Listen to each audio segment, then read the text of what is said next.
মাত্র ৪,৪৮৫ টাকায় international flight. কি শুনে অবাক হলেন? জি হ্যাঁ, মাত্র ৪,৪৮৫ টাকায় কলকাতা থেকে ঢাকা বিমানে করে যাব। এত অল্প টাকায় কলকাতা থেকে ঢাকা আসার এয়ার টিকিট কিভাবে করলাম তা দেখতে পুরো ভিডিওটি খেয়াল করুন। এখন ট্যাক্সি করে যাচ্ছি কলকাতা সুভাষচন্দ্র বোস আন্তর্জাতিক বিমানবন্দরে। আজ ২৪শে জুন ২০২২। আমার বিমানের ফ্লাইট সন্ধ্যা ৬টা ৪০ মিনিটে। জীবনে প্রথম বিমান যাত্রা, তাই ৩ ঘন্টা আগেই চলে যাচ্ছি বিমানবন্দরে। বিমান ভ্রমণ আপনাকে কী করতে হবে সে বিষয়ে একটি প্রাথমিক ধারণা দেবার চেষ্টা করছি এই ভিডিওতে। বিমান ভ্রমণের সঠিক নিয়মকানুন জানা না থাকলে আপনাকে নানান ঝামেলা পোহাতে হবে। আমি যেভাবে আমার প্রথম বিমান ভ্রমণ সহজ উপায়ে করেছি সেই বিষয়গুলি কয়েকটি ধাপে তুলে ধরছি আপনাদের কাছে। প্রথম ধাপ, বৈধ কাগজপাতি। পাসপোর্ট, নিজ দেশের পাসপোর্ট যার মেয়াদ মিনিমাম ৬ মাস থাকতে হবে। ভিসা, আপনি যেই দেশেই ভ্রমণে যান না কেন সেই দেশে ভ্রমণে যাওয়ার আগে আপনাকে ভিসা সংগ্রহ করতে হবে। যদি অ্যানারাইভাল ভিসা দিয়ে দেয় এমন দেশে ভ্রমণ করতে যান তাহলে আগে ভিসা নেওয়ার দরকার নেই।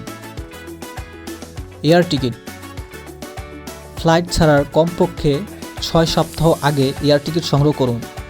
যত আগে টিকিট সংগ্রহ করবেন তত কম দামে টিকিট পাওয়ার সম্ভাবনা সৃষ্টি হবে। আর চেষ্টা করবেন এজেন্ট ছাড়া টিকিট কাটতে। ভিডিওর শেষ অংশে আমি কিভাবে এজেন্ট ছাড়া ৪,৪৮৫ টাকায় কলকাতা থেকে ঢাকার আসার টিকিট কেটেছি সেই প্রসেসটি দেখাবো। দ্বিতীয় ধাপ, আপনি এয়ারপোর্ট চলে আসলেন। এখন এয়ারপোর্ট থেকে আপনার চেক ইন করুন। প্রায় প্রতিটি এয়ারলাইন্সই বিমান উড্ডয়নের সময় কম বেশি ৩ ঘন্টা আগে চেক ইন শুরু করে, সুতরাং উড্ডয়নের ৩ ঘন্টা আগে বিমানবন্দরে পৌঁছানো উত্তম। আপনি যে এয়ারলাইন্সে ভ্রমণ করছেন সংশ্লিষ্ট এয়ারলাইন্সের চেক ইন কাউন্টার আপনার বিমান টিকিট, পাসপোর্ট প্রদর্শন করুন। বোর্ডিং পাস, তারা আপনার চেক ইনে ল্যাগেজগুলো নিয়ে প্রতিটি ল্যাগেজের জন্য একটি করে ট্যাগ দেবেন, তা অত্যন্ত যত্ন সহকারে সংরক্ষণ করুন। চেক ইন কাউন্টারে আপনাকে বিমানে ওঠার বোর্ডিং পাস দেওয়া হবে। তৃতীয় ধাপ, ইমিগ্রেশন। চেক ইন শেষ করার পর এবার আপনি ইমিগ্রেশন আনুষ্ঠানিকতা সম্পন্ন করবেন। এলাকায় যাত্রী ব্যতীত আর কারো প্রবেশের সুযোগ নেই।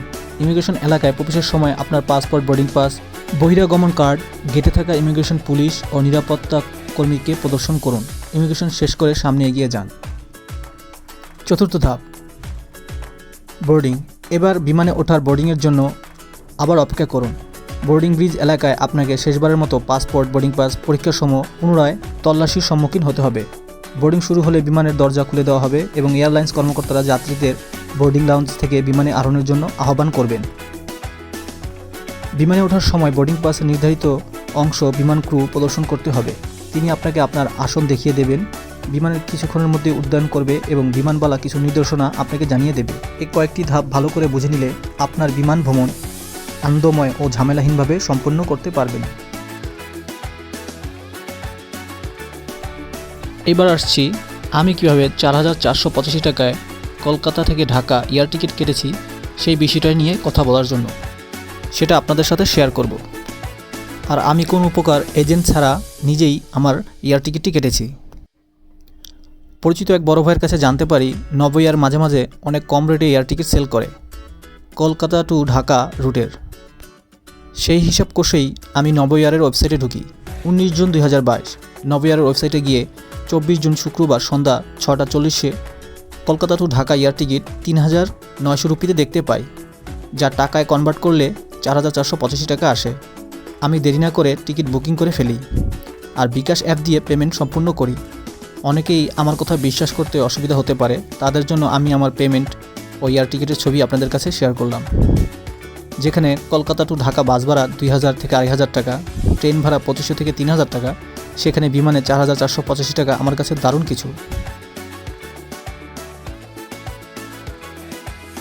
আপনি স্বল্প বাজেটে ভ্রমণ করতে চাইলে আপনাকে অনলাইন দুনিয়া ঘেটে অ্যানালাইজ করে সব কিছু জেনে শুনে পরিকল্পনা করতে হবে।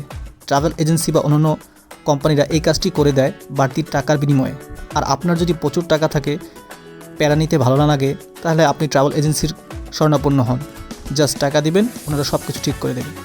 আমার এই ভিডিওতে যদি কারো বিন্দু পরিমাণ কাজে আসে তাহলে আমার কাজটি সার্থক হবে। আর চেষ্টা করব কীভাবে কম খরচে বেশি বেশি ভ্রমণ করা যায় সেই উপায়গুলো আপনাদের সাথে শেয়ার করতে। সবার কাছে বিদায় নিচ্ছি। খোদা হাফেজ।